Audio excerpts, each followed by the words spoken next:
Hi friends, welcome to Samriya channel. Hindi Bigg Boss வீட்டில் இப்போ ஸ்ருதிகா தான் டைம் கார்டாக இருக்காங்க. இப்போ அங்கே நாமினேஷன் ப்ராசஸ் போயிட்டு இருக்கு. ஸோ நாமினேஷன் ப்ராசஸ்க்காக பிக் பாஸ் ஸ்ருதிகாவுக்கு ஒரு 50 கிஃப்ட்ஸ் தந்திருக்காரு. அந்த 50 கிஃப்ட்ல யார் யாருக்கு எவ்வளோ கிஃப்ட் தரணும்னு ஸ்ருதிகா தான் டிசைட் பண்ணணும். இப்போ ஸ்ருதிகா ஒரு கண்டஸ்டன்ட்டுக்கு 2 கிஃப்ட் தந்தாங்கன்னா அந்த 2 கிஃப்டையும் யாராவது 2 பேர் வந்து உடைக்கிற வரைக்கும் அவங்க நாமினேஷன்ல வரமாட்டாங்க. அதாவது அந்த கண்டஸ்டன்டோட நேமை சொல்லி நாமினேட் பண்ணி அந்த கிஃப்டை உடைக்கணும். அது வரைக்கும் அவங்க நாமினேட் ஆக மாட்டாங்க. ஸ்ருதிகா, கரண் அண்ட் சும்க்கு 5 கிஃப்ட் தராங்க. சாஹத் அண்ட் ஷில்பாக்கு 4 கிஃப்ட் தராங்க. கஷிஷ் அண்ட் ரஜத்துக்கு 3 கிஃப்ட் தராங்க. விவியன் அண்ட் சாராக்கு 2 கிஃப்ட் தராங்க. அவினாஷ் அண்ட் ஈஷாக்கு ஒரே ஒரு கிஃப்ட் தான் தராங்க. ஸோ இப்போ அவினாஷ் ஈஷாவோட ஒரு கிஃப்டை ஒருத்தர் உடைச்சாலே அவங்க நாமினேஷன்ல வந்துருவாங்க. ஸோ இதனால அவினாஷ் அண்ட் ஈஷா கண்டிப்பா நாமினேஷன்ல வந்துருவாங்க.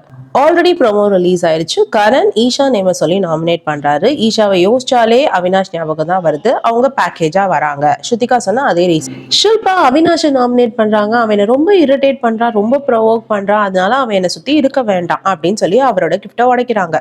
அடுத்து சும் வந்து விவியனை நாமினேட் பண்றாங்க. இது நடுவில் கஷிஷ் விவியனை பத்தி ரொம்ப கோவமா சில விஷயங்கள் சொல்லிட்டு இருக்காரு. விவியன் ஆஸ் அ பர்சன் அவர் ஒண்ணுமே செய்யறது இல்ல, அவர் ஒருத்தரை எதிர்கொள்ள பயப்படுறாரு, அதனால அவர் அங்கேயே ஸ்டாப் ஆகி நிக்கிறாரு. விவியன் மட்டும் டைம் கார்டு ஆகலனா, இல்லைன்னா சாஹத் பின்னாடியே போய் விவியனை நோண்டிட்டே இல்லைன்னா விவியன் எங்க இருக்காருன்னே தெரிஞ்சிருக்க மாட்டாரு, அவருக்கு அதை அப்பவே முடிஞ்சிருக்கும் அப்படின்னு கஷிஷ் ரொம்ப கோவமா சொல்லிட்டு இருக்காங்க. விவியன் கஷிஷை பார்த்து கேட்கிறாரு, நீ நிறைய வேலை பார்க்கறியா வீட்டுல அப்படின்னு கேட்கவும், உங்களை விட நான் நிறைய கான்ட்ரிபியூட் பண்றேன் அப்படின்னு கஷிஷ் விவியனை பார்த்து கிண்டல் பண்ணிட்டு இருக்காங்க. சோ இப்படிப்பட்ட நாமினேஷன் ப்ராசஸ் தான் வீட்டுல போயிட்டு இருக்கு. யார் யாரு நாமினேட் ஆவாங்க இந்த வாரம் நீங்க நினைக்கிறீங்க? எனக்கு தெரிஞ்சு சும் அண்ட் கரண் நாமினேஷன்ல வர வாய்ப்பே கிடையாது. ஏன்னா அவங்கள 5 பேர் நாமினேட் பண்ணும்.